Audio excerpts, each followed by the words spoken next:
তো তরকারি করছে না শুধু নাকি এটা তো শুরু করলে এটা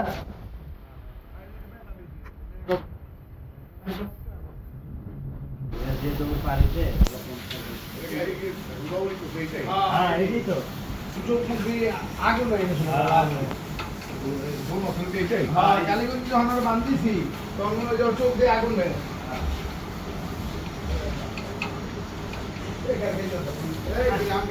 সকলেই গাছ খাইতে দেখছেন এও ছাড় খাইতে সকলেই খাইতে কালীগঞ্জ কিন্তু মাছ নেই একটা হলে সকলেই খাইতে